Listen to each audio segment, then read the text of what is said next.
بسم اللہ الرحمن الرحیم۔ فیکٹیکل کے معزز ناظرین کو السلام علیکم۔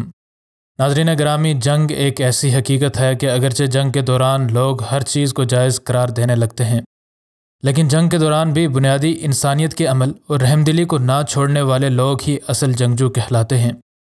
اس بات کے بارے میں کوئی دو رائے نہیں ہے کہ جب بھی کوئی شخص کسی بھی انسان یا یوں کہیں کہ ذی روح کے ساتھ نیکی کرتا ہے تو وہ نیکی ضرور بضرور لوٹ کر آتی ہے، اور یوں اس شخص کو اس کی نیکی کا صلہ اسی دنیا میں ملتا ہوا نظر آتا ہے۔ لیکن ایک زہریلا سانپ بھی ایسی کسی نیکی کا بدلہ چکا سکتا ہے۔ یقیناً یہ بات ماننے سے انسانی عقل انکار کرنے کی کوشش کرتی ہے، لیکن ایسا ہو چکا ہے، اور وہ بھی ایک فوجی کے ساتھ۔ ناظرین، کہانی کی ابتدا ایک ملک کے پہاڑوں سے ہوتی ہے جہاں پر امریکی فوج کا ایک جوان مورچہ زن تھا۔ جنگ کے خوف اور ہیبت کی وجہ سے اگلے مورچوں میں موجود فوجیوں کو کسی بھی طرح آرام کا موقع نہیں ملتا تھا۔ ہر وقت سر کے اوپر سے گزرتی گولیوں کی سنسناہٹ کسی دلیر شخص کی بھی نیندیں حرام کر دیتی ہیں۔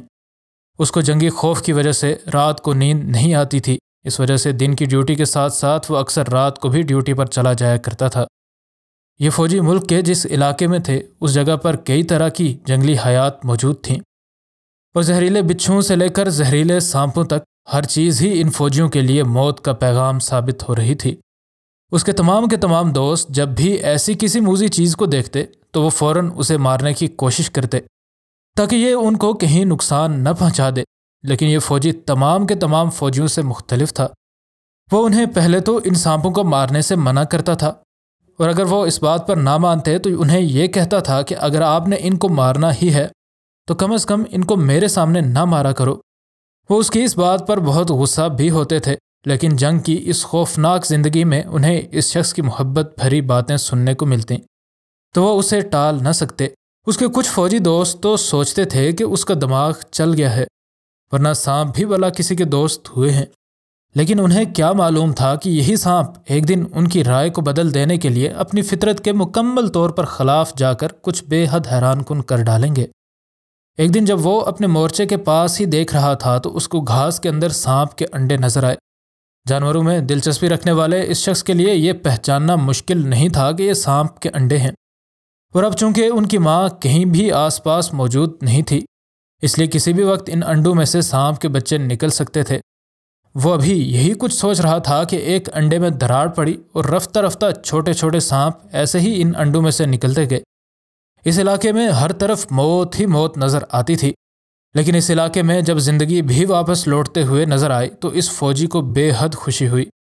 اس کے سامنے ہی یہ سارے بچے انڈوں سے نکل گئے، اور اسے یوں لگا جیسے اس کا ان بچوں کے ساتھ کوئی تعلق ہے، کیونکہ ان نے بھی پیدا ہوتے ہی دنیا میں سب سے پہلے اپنی ماں کو نہیں بلکہ اس فوجی کو ہی دیکھا تھا۔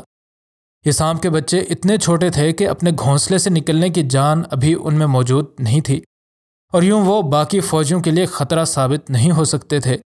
اب جب بھی یہ فوجی ڈیوٹی پر آتا تو وہ سانپ کے ان بچوں کے لیے اپنی میس سے کچھ نہ کچھ کھانے کے لیے ضرور اٹھا کر لے آتا۔ وہ اپنے ساتھی فوجیوں سے چھپ کر ان تمام سانپوں کو کچھ نہ کچھ کھانے کو ڈال آتا، کیونکہ نہ جانے کیوں لیکن ان کی اپنی ماں واپس لوٹ کر نہیں آ سکی تھی۔ اگرچہ کوبرا سانپوں کی نسل کو دنیا میں سب سے خطرناک سانپوں کی نسل سمجھا جاتا ہے، لیکن اس شخص نے پھر بھی ان کی دیکھ بھال نہ چھوڑی، اور یہ خبتی شخص ان سانپوں کو پالتا رہا۔ وہ بے عقل ہرگز نہیں تھا، کیونکہ وہ ہمیشہ ان سانپوں سے مناسب فاصلہ بنا کر رکھتا تھا، اور ان کے ساتھ ایسا برتاؤ کرتا تھا تاکہ ان کو غصہ نہ آئے اور وہ اس پر حملہ نہ کرے۔ رفتہ رفتہ یہ سانپ بھی اس کے ساتھ کافی عادی ہو چکے تھے، اور اب یہ بات ساری یونٹ میں بھی پھیل چکی تھی کہ کیپٹن صاحب فلاں مورچے کے ساتھ سانپوں کو پال رہے ہیں۔ اس کے ساتھی فوجیوں نے کہا کہ دشمن کی گولی سے تم مرو یا نہ مرو، لیکن ان سانپوں کے زہر نے ایک دن تمہاری جان لے لینی ہے۔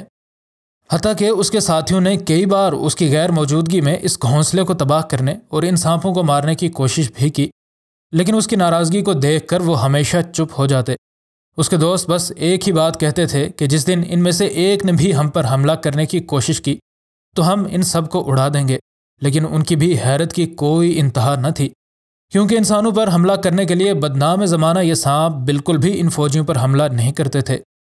وقت کے ساتھ ساتھ دن کو جب بھی یہ فوجی ان سانپوں کے گھونسلے والی جگہ کے پاس سے گزرتا، یہ ان کے پاس بیٹھ جاتا اور ان کو دیر تک دیکھتا رہتا۔ وقت گزرتا چلا گیا اور اس کی ڈیوٹی روزانہ رات 8 بجے ختم ہوتی تھی اور اس کی جگہ دوسرا فوجی آ جاتا تھا، لیکن روزانہ 8 سے بھی پہلے پہنچ جانے والا اس کا دوست فوجی اس کے پاس آج نہ آیا اور وہ 8 کے بعد تقریباً مزید آدھا گھنٹہ دوسرے فوجی کی انتظار کرتا رہا، لیکن کوئی بھی اس کے مورچے کی طرف نہیں آ رہا تھا۔ مزید آدھا گھنٹہ انتظار کرنے کے بعد اس نے اپنا مورچہ چھوڑنے کا فیصلہ کیا تاکہ وہ بیس کی طرف جا کر پتہ کر سکے کہ آخر کوئی اس کی ڈیوٹی بدلنے کیوں نہیں آ رہا۔ لیکن پھر اسی اثنا میں کچھ ایسا ہوتا ہے جس کے بارے میں شاید اس نے کبھی وہم و گمان میں بھی نہ سوچا ہو۔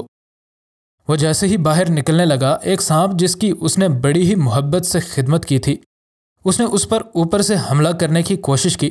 یہ کوبرا سانپ اپنا پھن پھیلا کر حملے کے لیے اس کی طرف پھنکارتا ہوا بڑھا، اور یہ سب دیکھ کر اس شخص کو تو خوف سے اپنی آنکھوں کے سامنے اندھیرا چھاتا ہوا محسوس ہوا۔ اس سے پہلے ان سانپوں نے کبھی بھی اس پر حملہ کرنا تو درکنار، اس کی طرف شاید غصے سے اپنا پھن بھی پھیلانے کی کوشش نہیں کی تھی۔ وہ تھوڑا سا پیچھے ہٹا اور رینگتے ہوئے مورچے کی دوسری طرف سے نکلنے کی کوشش کرنے لگا، لیکن یہ سانپ دوڑتا ہوا اس طرف بھی چلا گیا اور ایک بار پھر سے اس نے اس پر حملہ کرنے کی کوشش کی۔ اس فوجی کے تو پیروں تلے زمین نکل چکی تھی۔ نہ صرف وہ اس سانپ سے بے حد خوفزدہ ہو چکا تھا، بلکہ دل ہی دل میں ان جانوروں پر اعتبار کرنے کے لیے خود کو کوس بھی رہا تھا۔ وہ کسی کو مدد کے لیے بلا بھی نہیں سکتا تھا، کیونکہ اس مسئلے کا پتہ کرنے کے لیے ہی وہ مورچے سے باہر جانے کی کوشش کر رہا تھا۔ لیکن مورچے کے باہر یہ پھن پھیلائے موت اس کی منتظر تھی۔ اس نے اس کے بعد کئی بار اس مورچے سے باہر نکلنے کی کوشش کی، لیکن جب بھی وہ اس مورچے سے باہر نکلنے کی کوشش کرتا، یہ کوبرا سانپ اپنا پھن پھیلا کر ایک بار پھر سے اس کو واپس مورچے میں جانے پر مجبور کر دیتا۔ ساری رات ان دونوں کے درمیان یہ آنکھ مچولی چلتی رہی، لیکن کسی بھی طرح اس سانپ نے اس فوجی کو وہاں سے باہر نہ جانے دیا۔ اب صبح کی روشنی ہو رہی تھی اور اچانک یہ سانپ اپنے پھن کو واپس سمیٹ کر زمین کے ساتھ رینگتا ہوا اس جگہ سے دور جانے لگا جس جگہ ساری رات وہ اس فوجی کا راستہ بند کر کے بیٹھا رہا تھا۔ اس سانپ کو جاتا دیکھ کر یہ شخص چھلانگ لگا کر اپنے مورچے سے باہر نکلا اور دوڑتا ہوا اپنے کیمپ کی طرف چلا گیا۔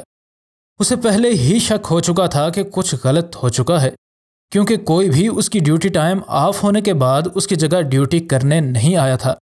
وہ جب اپنے کیمپ پر پہنچا تو ادھر اس نے جو دیکھا وہ دیکھ کر اس کو تو خوف کی ایک لہر اپنے جسم میں دوڑتی ہوئی محسوس ہوئی۔ اس کے تمام ساتھی فوجی کیمپ کے مختلف حصوں میں مردہ پڑے تھے، اور اس کیمپ میں انسانی لاشوں کے علاوہ اور کچھ بھی موجود نہیں تھا۔ اسے حملہ آور فوجیوں کی لاشیں دیکھ کر یہ بات فوراً سمجھ آ گئی کہ رات کو اس جگہ پر دشمن نے حملہ کیا تھا، اور وہ تمام کے تمام فوجیوں کو مارنے کے بعد وہاں سے واپس جا چکے تھے۔ اپنے تمام دوستوں کے لاشیں دیکھنے کے بعد اس کو اس بات پر یقین ہی نہیں آ رہا تھا کہ اس ساری یونٹ میں سے وہ ایک واحد شخص تھا جو کہ زندہ بچا تھا۔ اسے اب سمجھ آ چکی تھی کہ اس کی زندگی کے بچنے میں اس سانپ کا کتنا بڑا کردار ہے۔